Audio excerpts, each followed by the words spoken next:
Oi, gente, bem-vindos a mais um Greencast. Hoje eu estou aqui com a Dani. Eu sou Yasmin, para quem não me conhece.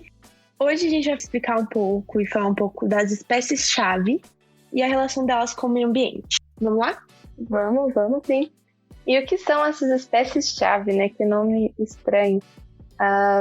As espécies-chave, elas são espécies, né, de animais e que elas têm um impacto muito grande no ecossistema em que vivem.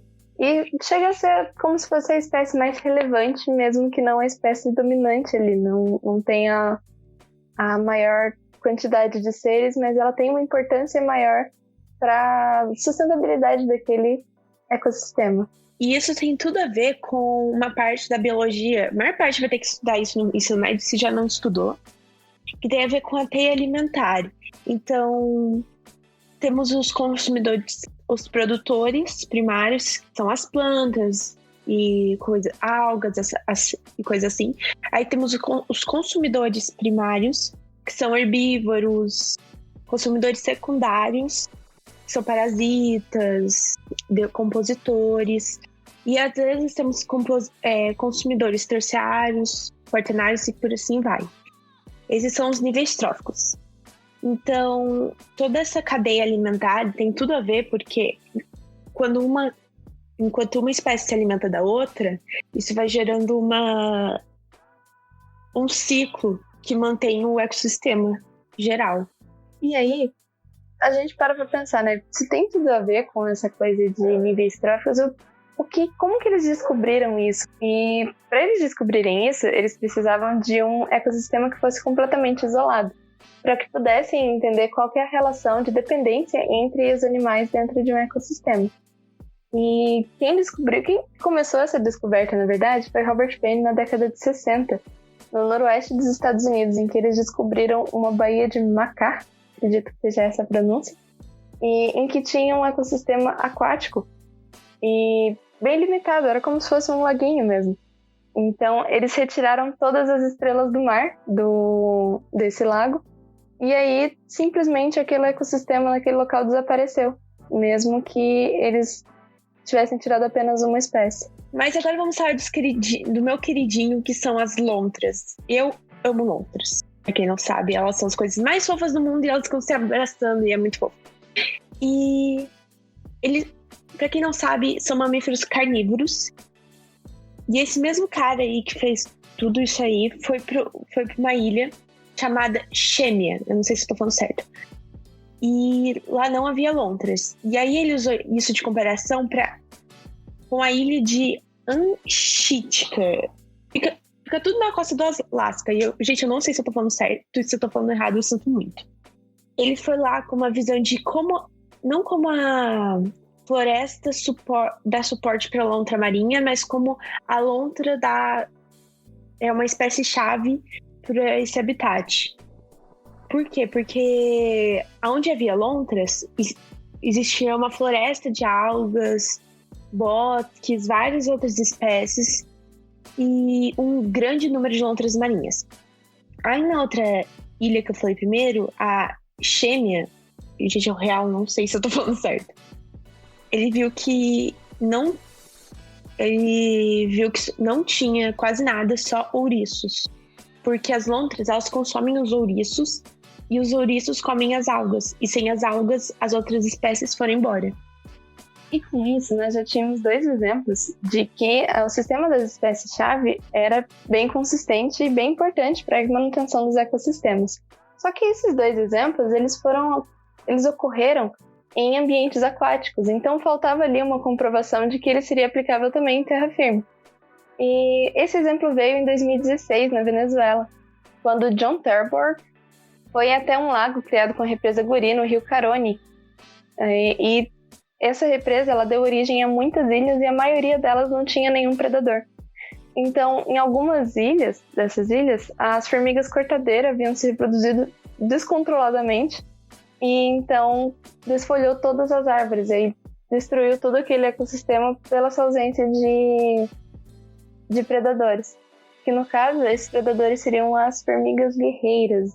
Isso. Então, em 2006 veio a comprovação de que as espécies-chave seriam um aspecto fundamental aí para um bom ecossistema. E para não parecer que só influencia em uma área restrita, o que acontece de um lado do mundo atrapalha no outro. E com isso volta as lontras. Eu amo muito as lontras, assim. 5 anos depois, voltaram para ilha Anchitica, vou falar assim. E das 8 mil lontras que viviam lá, sendo que lá tinha uma biodiversidade incrível comparado a que não tinha, que era dos ouriços, não restava quase mais nenhuma lontra. E não tinha isso e todo o arquipélago das Ilhas Aleutianas, que faz parte da Antítica. Tinha tido uma redução de 95% a 99% de lontras. E não tinha os restos mortais perto. E isso tem a ver com o que aconteceu com as baleias. Depois da Segunda Guerra Mundial, começou a ter muita caça industrial às baleias no Pacífico Norte. Aí, no início da década de 1960, as baleias foram dizimadas, basicamente. Aí, o sumiço das baleias abalou o ecossistema e elas eram muito grandes e nutritivas para as orcas. Aliás, para quem não sabe, não é uma espécie de baleia, porque faz parte da família dos golfinhos, que se alimentavam dessas baleias. E aí, depois que acabaram as baleias, começaram a comer leões marinhos, depois as lontras marinhas. E sem as lontras marinhas, o habitat entrou em colapso. E com esse exemplo da Yasmin, a gente já consegue observar aí qual é a importância de reconhecer as espécies-chave para o meio ambiente e manutenção do mundo como um todo, né? Com esse exemplo, a gente viu o impacto da caça. Então, mesmo que esteja nesse monte de conceito de biologia aí, é importante que a gente entenda o que está acontecendo também. Então, como por exemplo a caça, ela tem um impacto muito grande em que a gente talvez sequer vá ter contato direto, porque ele pode acontecer em um outro ecossistema que talvez não era nem relacionado. Só que acaba criando uma relação justamente por ter interferido com uma das espécies-chave daquele ecossistema. A partir disso, também tem um ponto positivo, que a gente pode ver aí. A gente está assistindo atualmente diversos ecossistemas, diversos pontos do mundo serem destruídos, né? Por negligência ou não, por diversos fatores aí. E as espécies-chave, ela também tem uma coisa interessante, que elas podem ser um fator determinante para reconstruir esses ecossistemas. Que a partir da inserção correta delas nesse ecossistema, ele pode voltar a funcionar, pegar no tranco e aí ser reconstruído em até alguns anos. Então, mesmo que ele seja completamente sem recuperação, mesmo que ele pareça ser, né, totalmente sem recuperação, a inserção dessas espécies-chave pode ser a esperança que muitos dos ecossistemas que a gente está vendo aí de ter um futuro. E lembrando que não necessariamente as espécies-chave são carnívoras, podem ser herbívoras também. Isso faz muita diferença em vários habitats, então não é necessariamente uma espécie que se alimenta de outra espécie de animal, mas pode ser uma espécie que se alimenta de plantas.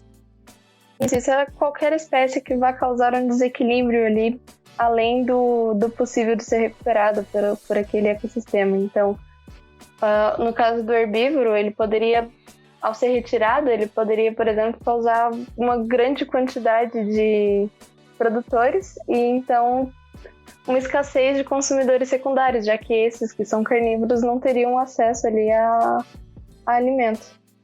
Exatamente. Então, gente, esse foi o Greencast de hoje. Se vocês quiserem saber mais, tem várias informações na internet. E tomem cuidado quando vocês vão matar aquela formiga ou aquele inseto, porque você não sabe no que isso vai resultar depois. Porque isso é basicamente o efeito dominó. Obrigada por assistirem. Não esqueçam de dar uma olhada no podcast do Estúdio na Rússia. E é isso, gente. Tchau, tchau.